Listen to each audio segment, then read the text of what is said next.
Radhe Radhe everyone, आप सभी का स्वागत है।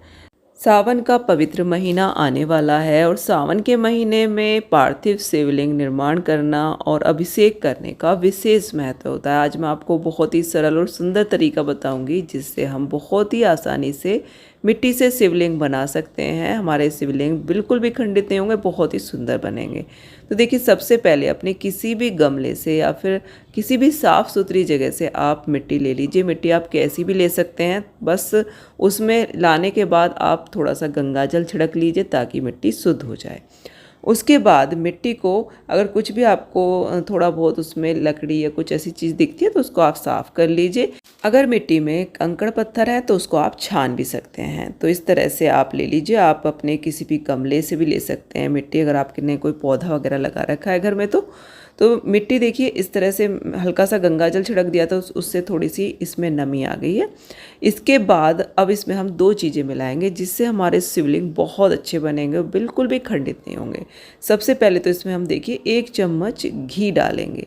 घी नहीं है तो आप इसमें तिल का तेल भी डाल सकते हैं। इसके बाद इसमें हम डालेंगे बहुत ही थोड़ी सी कॉटन, जो रुई होती है, बहुत ही थोड़े थोड़े से इस तरह से अलग अलग करके इसमें डाल देंगे।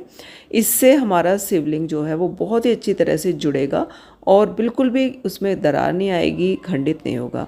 तो ये दो चीज़ें आप इसमें मिक्स कर लीजिए और इसके बाद हम इसमें डालेंगे पानी। पानी बहुत ही ध्यान से हमें डालना है, सिर्फ कुछ बूंदें ही छिड़कनी है। उसके बाद इसको हम मिक्स करेंगे जैसे हम आटे को गूंथते हैं, बिल्कुल उस तरह से। बिल्कुल भी ज़्यादा पानी नहीं होना चाहिए, थोड़ा थोड़ा बस पानी छिड़क के हम हाथ से इसको इस तरह से मिक्स करेंगे। तो जब हम इसको अच्छे से मसलेंगे तो इसमें बहुत ही अच्छी एकदम चिकनी हो जाएगी मिट्टी। चाहे कैसी भी मिट्टी हो, बिल्कुल चिकनी मिट्टी आपकी ये बन जाएगी। बस आपको इसको थोड़ी देर तक इसको गूँथना है जैसे हम आटे को गूँथते हैं। तो इस तरह से आप इस पहले मिट्टी तैयार कर लीजिए और जब ये मिट्टी तैयार हो जाएगी तो हाथों पर बिल्कुल भी चिपकेगी नहीं, हाथ बिल्कुल साफ़ रहेंगे। यही पहचान होती है जब मिट्टी अच्छी बन जाती है हमारी। तो देखिए, अभी बिल्कुल अच्छे से मिट्टी तैयार हो गई है और कुछ ही सेकंड लगी हैं बस। अब हम शिवलिंग बनाएंगे। तो देखिए, सबसे पहले हमें कुछ ऊंचा सा एक बर्तन ले लेना है। इसके ऊपर हम बेलपत्र रखेंगे, चिकनी साइड ऊपर की तरफ रखेंगे। इसके बाद जब हम पार्थिव शिवलिंग बनाते हैं तो सबसे पहले हम लिंग का निर्माण करेंगे। तो इस तरह से देखिए, सबसे पहले शिवलिंग बना लेंगे और इसको हम साइड में रख लेंगे। उसके बाद हम जलाधारी बनाएंगे। जलाधारी की शेप देते हुए हम बना लेंगे बहुत ही आसानी से। वैसे तो आप पार्थिव शिवलिंग बड़ा भी बना सकते हैं, लेकिन माना जाता है कि पार्थिव शिवलिंग जितना छोटा बनाया जाए उतना ही ज़्यादा अच्छा होता है। तो छोटे से आप बनाइए। तो इस तरह से देखिए, जलाधारी की शेप देते हुए थोड़ी देरी लगेगी और बन जाएगी बहुत आसानी से। और अभी जो ये दरारें आपको दिख रही हैं, जैसे जैसे हम इस पर पानी का हाथ फेरेंगे ये बिल्कुल फिक्स हो जाएंगी। देखिए, जैसे जैसे पानी लगाएंगे ना हल्का हल्का सा, तो बिल्कुल जो दरारें हैं वो एकदम बिल्कुल ठीक हो जाएंगी। मिट्टी हमारी बिल्कुल चिकनी हो गई है।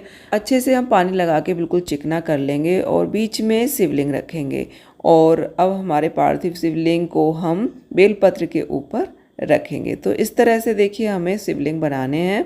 बहुत ही आसान है और कुछ ही मिनटों में हमारे बहुत ही सुंदर से शिवलिंग बन के तैयार हो जाएंगे। तो हमें इस तरह से बना के और जो हमने बेलपत्र रखा है उसके ऊपर हम इस तरह से शिवलिंग रख देंगे। अब हम इसको थोड़ा सा और चिकना कर लेंगे। आपके पास अगर ब्रश वगैरह है तो पानी में थोड़ा थोड़ा लगा के आप इसको इस तरह से चिकना कर दीजिए। बिल्कुल बहुत ही सुंदर हमारे शिवलिंग बन के तैयार हो गए हैं। अब हम इनकी पूजा करेंगे। पूजा करने के बाद हम इनका विसर्जन कर देंगे। तो इस तरह से सावन में आप रोज़ भी शिवलिंग का निर्माण करके पूजा कर सकते हैं, या फिर सोमवार के दिन आप इस तरह से पार्थिव शिवलिंग का निर्माण करें और पूजा करने के बाद विसर्जन कर दें। बहुत ही आसानी से विसर्जन हो जाता है क्योंकि हमने प्योर मिट्टी से ही बनाए। पार्थिव शिवलिंग बनाकर पूजा करने का हमें विशेष फल प्राप्त होता है। तो सावन के महीने में इस तरह से हम मिट्टी से शिवलिंग बना सकते हैं, पूजा कर सकते हैं। आज का वीडियो अगर आपको पसंद आया हो तो लाइक करें, शेयर करें और हमारे चैनल को सब्सक्राइब करें। मिलते हैं किसी और नए वीडियो में। तब तक के लिए जय श्री राम।